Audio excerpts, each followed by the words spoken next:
welcome to another episode of Reviewing Comics with me, your host, Alexander Turbin. Although it's not really, it's a streaming with your host, Alexander Turbin. This is my first solo stream, so we will see how this goes. But I figured that the passing of Jim Shooter would be a good way to kind of tip my toe into self streaming just by myself, I guess. Um, I have a few things that I wanted to say about Jim Shooter, but before we get into that, I'd like to show you some of my own work. This is Random Access, and you can get this at patreon.com/Alexander Turbin. And it's a 12-page, full-size, full-color comic book that I produce every month. And like I said, you can get these at Patreon, or you can get them at my website, alexanderturbin.com. And yeah, thank you for the support. Whenever you get one of these, it supports me a great deal. This, my art and the channel and everything like that. So thanks a lot for joining in. Streaming by myself is a little bit nerve-wracking, but we will power through because I think it might be worth it. Through it all. And I guess I got to get used to it anyway because I'm going to be starting streaming, or I'm going to start selling on Whatnot. And the ultimate goal of streaming on Whatnot or selling on Whatnot is to sell both my original art and comic books and other indie creators. I'm going to try to kind of get a following on there and really kind of grow so I can get a bunch of indie creators to join in and sell their original art, sell their comics, and maybe that could be some kind of thing that happens in the future that could become beneficial for the indie comics community. I'm really hoping. But the big thing today is, and I found out last night or this morning that Jim Shooter died. And I'm not really a huge Jim Shooter fan as far as his writing goes, but as a character in the comic book community, he is one of the biggest, I think. Um, the fact that he started writing comic books back in the, I don't know, 50s, 50s, 60s, something like that, at a tender age of like 14 or 15, something like that. It may have been even younger than that. I think he has the record for youngest comic book writer. I'm pretty sure, and he started writing. Not Justice League, Legion of Superheroes. I know that he sent in a bunch of submissions and stories and stuff to DC as a Legion of Superheroes fan and stuff, and they hired him, and he was writing on a regular basis, I guess, back in the 50s or 60s. I'm not entirely sure when that was. It might have been even earlier than that. I don't know if he was writing in the Golden Age. But really, as a Marvel fan, he's specifically, I think, a Marvel character and a Marvel editor and a Marvel creator. Even though he did start in DC with the Legion of Superheroes, when he went to Marvel, I'm not entirely sure when he went to Marvel.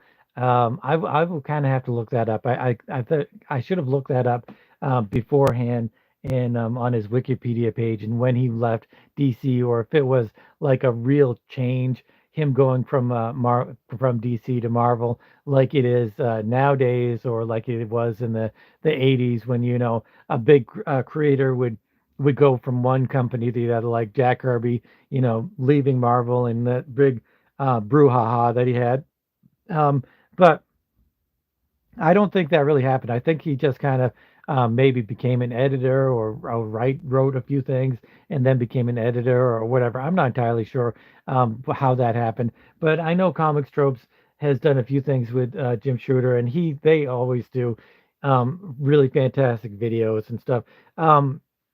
So yeah, Jim Shooter died last night, and it's really too bad because he's a polarizing personality in comics, that's for certain. And he I gotta move my screen over here a little bit. I do have a thumbs up, but I don't have any viewers. Let's I don't know. I wonder if I'll get it. I wonder if I'll get any viewers while I'm doing this. But anyway, um, he was a polarizing character, that's for sure, because he was kind of mean to the artists. I think he was a little bit harsher on the artists and writers than a lot of people like. But artists and writers can be kind of um, debutantes, I think, and because they're creative people and they don't want their creativity, cornered in or bundled up or anything like that. They want to expand their creativity, and I think that he did allow them to do that, but he also reined them in a little bit. I mean, editors, um, as I think I've said this a few times, that one of the worst things about indie comics is that they don't have editors. They don't have somebody over their shoulder or somebody that they turn their work into, and then somebody saying, this is wrong, this is wrong, this is wrong. You could do this better, and then you go in and you fix whatever. So I think that indie creators not having an editor is kind of a bad thing for the creative process, because you kind of need to be reined in sometimes. You need that negative or positive feedback from other people. One of the things that I'm trying to do is I'm trying to create a channel where or a segment on this channel where we have critiques, where when you go to art school, when you're done with a project, you go up in front of the class, you show everybody your art, and the other artists, pick and choose the good things and the bad things and stuff like that, that they like. And sometimes it can be kind of harsh, but it's always a learning experience. And when you're an artist, that's kind of one of the biggest things that you have to do is you have to grow. And sometimes it's painful to grow. So Jim Shooter, he became editor in chief, and during that period, Wiley J actually said he thought that the Jim Shooter era in Marvel was probably the best one, and I maybe agree. I mean, that's when Daredevil was at its peak, Frank Miller doing his stuff, Chris Claremont doing the X-Men stuff. Just so much, all the Secret Wars. I'll get into that in a little bit. I do have some Secret Wars ones, but I just couldn't find them in time to make the video or the stream or whatever. I'm thinking that it's just a video, and that I'll be able to go back and edit it or cut out whatever I don't like. But nope, it's live. It's going to be out there. So I think I might live stream every Tuesday. I think I might do that, unless it's a whatnot stream or whatever. Um, Let me know if you guys like the live streams more than the videos, or you like the videos more than the live streams. But I'm trying to stay on topic, which is Jim Shooter and his passing, and what he contributed to comic books, what he contributed to Marvel. And even though this, in my estimation, my opinion, is the biggest contribution that he did as a writer, I'm sure there's some people out there that really loved. Um, Justice League, not Justice League, Legion of Superheroes, and they really thought that was really awesome, and they thought he did a great job. I'm sure there's fans out there of that, and I don't want to, put that down at all. But I'm a Marvel guy at heart. I'm a Marvel guy to my core. Yes, I do love a lot of DC stuff, but it's only when it's kind of Marvelized, like Vertigo. Vertigo was almost like a Marvel thing. Marvel should have had Vertigo. And Batman, I mean Batman. I don't want to get in trouble with all you Batman DC fans out there, but he feels kind of like a Marvel character. Um, but anyway, um, Jim Shooter created Secret Wars, as everybody knows, which really kind of transformed all of Marvel and all of comic book creativity. He created the story, he did the story. He's always listed as the scripter, though. I think that's because they did this, the Marvel method, which is, hey, somebody's watching. I appreciate it. He uses, I believe that he was a big Marvel method guy, and that is, he would discuss things with the artist. The artist would go back and do whatever it was, whatever the story was, and then Jim Shooter would put in the scripting. So I think he labels himself as a scripter instead of the writer, and I kind of feel like he thinks that the penciler is probably as much of the storyteller as he is. So that's just my opinion, and I kind of think that's what it was, but I have no idea. So he wrote Secret Wars 1 and Secret Wars 2. Secret Wars 2, a lot of people didn't really like as much. I was started reading comics right after Secret Wars 1, or like right when Secret Wars 2 came out. So that was what, 1986? I guess 85, 86 was when I started reading comic books. And so it was like Secret Wars 3, 2 or 3 or something like that was when came out when I started reading comic books. And that's always what's most dear to people's hearts is the things that they started reading or they started listening, they started watching. Um, when they first started seeing it, that becomes really what's most dear to their hearts. Um, so Secret Wars 1 and 2, obviously, he wrote it, he created it, and it was a big thing. But then there was like the big brouhaha with the New Universe because he wrote New Universe 2. As you guys remember, I reviewed all of the New Universe titles because it was a big part of my comic book um, reading and absorbing as I was growing up. And again, he was the scripter, and John Romita Jr. was the penciler. Like I said, I think he puts the scripting in instead of writer because the Marvel method kind of takes away from the plotting and the actual scripting and stuff like that. But he's very capable. He was a very capable scripter. He was I'm not gonna say he was the best, but I would say he was upper echelon. I'd say he was really pretty good at it. He flowed really well. All of his story points and stuff flowed really well. Everything really kind of made sense. He was really grounded into the Marvel way of doing things, which was really kind of to explain things in detail instead of just like, hey, this happened, and just forget the reasons that it happened or anything like that. So he had a lot of influences. He influenced a lot of comics, but he also had a lot of influence put on him. Some of the things that he said, like you always have to have a header or something to explain what's going on, which this doesn't. And does this? Yes, this does. Has a header, and he created that as far as I know, because he said every comic book is somebody's first comic book, and you have to have some sort of explanation of what happened before, an explanation of the characters, stuff like that. That's why all of the X-Men started out with a splash page or a double page spread or something like that, and it would say, Storm, master of the weather, or Iceman could control the ice and the weather patterns, stuff like that. So that was kind of good. I think that was a really good thing for Marvel, and I don't know if they did that for DC or if they ever um, started doing that. I will have to look up some of my older DC stuff, and especially during the same time period, and really see, um, did they take that up? Did they start doing that? I just don't know. But so he got kicked out of Marvel because he was, a big jerk to probably, well, New Universe failed, but also he was a big jerk to a lot of his artists and a lot of his writers, most specifically John Byrne. I know John Byrne didn't like him. He didn't like all of the stuff happening that he would say and tell him to do and stuff like that. So John Byrne was definitely not a big fan of Jim Shooter. But then he went off and he started his own company, Valiant, and he got a bunch of I don't remember what company the a lot of these guys were from. Solar Man of the Atom was from Acclaim, I think. Not Acclaim. No, I think they became Acclaim or something like that.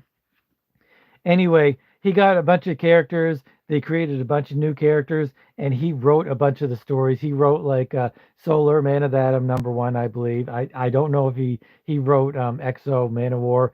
If anybody knows, let me know. But he wrote this Eternal Warriors, and he got some of the best artists to do covers. He got some of the best artists to do interiors. So there were some really great artists that worked at Valiant. He had a lot of contacts with other artists and writers, and he did this unity thing with Image. I think that was Image. So they did a lot of crossovers and stuff like that, and that was really kind of interesting. Um, so I don't really remember this, whether or not it was good or bad. I might have to go back and review Eternal Warriors #1. I was not a huge Valiant fan. I mean, I got most of the #1s. I got Solar. I got Harbingers. It was the Harbingers.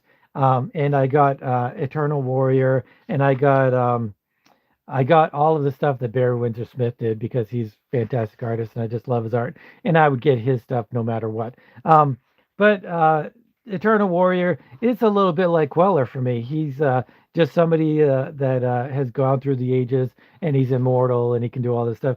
Queller has a little bit more of a magical background, but I can't really say that because I don't know the full background of the Eternal Warrior. Maybe this will be my next review. That's what it's going to be on either Wednesday or Friday. I'm going to read this and again because I must have read it once before and give it a good review and um, talk about some Jim Shooter stuff along with this. So um, yeah. Anyway, I just kind of wanted to talk about Jim Shooter. They did close down Valiant, and it seemed like I'm not entirely sure why. I guess I mean the sales must not have been good, but it seems like when they first came out that sales were doing really well. Possibly it's because comic books went down sales wise overall. And one of my biggest thought about how the implosion of comic books happened and why it happened was I think Magic the Gathering had a huge impact on comic books that people don't really attribute to as much as they should. But because you only have so much money and packs were like $3 or something, 250, something like that. So you could either buy 5 packs of Magic the Gathering, which is highly addictive and gambling and all that stuff, or you could go buy 5 comic books and or 4 or 5 comic books. And a lot of people just chose Magic the Gathering over comic books, and so a lot of comic book readers, I think, went that way instead of reading comics. Also, video games got a lot cheaper. Video game consoles were getting better and better, and people just wanted to spend their money on that. There's a lot of reasons why the comic book implosion happened. I think the biggest one is Magic the Gathering, though, that nobody really attributes to that. But anyway, um, he went on. He failed at Valiant. It went for a few years, but then it kind of fizzled. And then he went on and created a few other companies, but I don't think he ever really attained the prosperity that he had either with Marvel or with Valiant, because Valiant, he did do some really cool stuff and he did really sell a few comic books there. So he had some success there. He had some success at Marvel. He had some success at DC, but then it just kind of fizzled out. But like I said, he was a comic book guy, and all comic book people were a family. We've got this the uncle, the crazy uncle that we don't want to talk about. We've got the weird nephew that is just has weird stuff.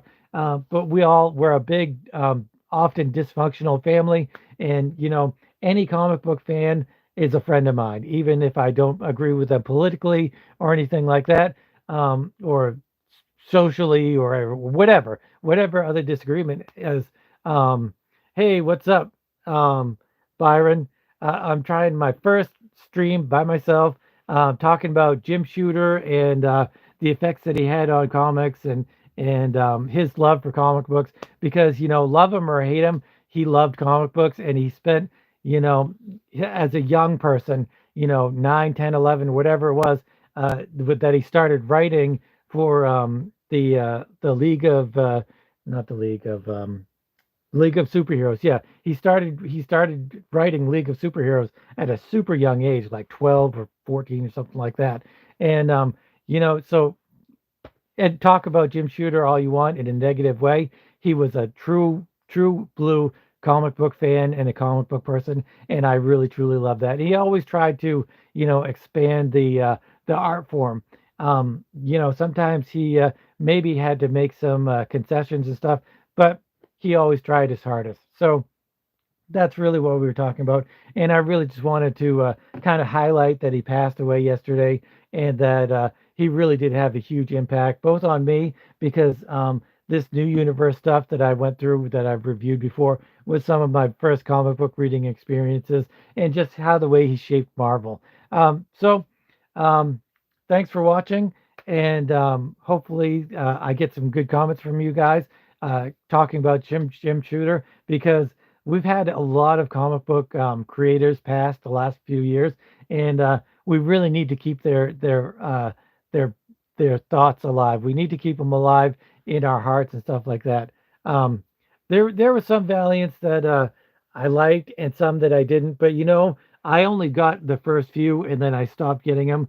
Um, and I think that's how it was with a lot of people, and I think that's pretty much why it went under. I think people just started reading Solar Man and Atom, but after a few issues, it just kind of it's got to be really something spectacular to take away from Marvel and DC, and I think it just wasn't spectacular enough. And they also, I think they had a higher price tag and stuff like that, so there was a lot to contribute to their downfall, I guess. Like I was saying, oh, what's his name? Comic Tropes has some videos about Jim Shooter and Valiant Comics and stuff, and he always does some really great videos. He's always like super informative and really delves into a lot of the stuff. So anyway, thanks for watching this quick stream. I just wanted to give a shout out to Jim Shooter, and shout out to all you guys, and thanks for anybody that was watching, and leave me some comments. And as always, keep on creating.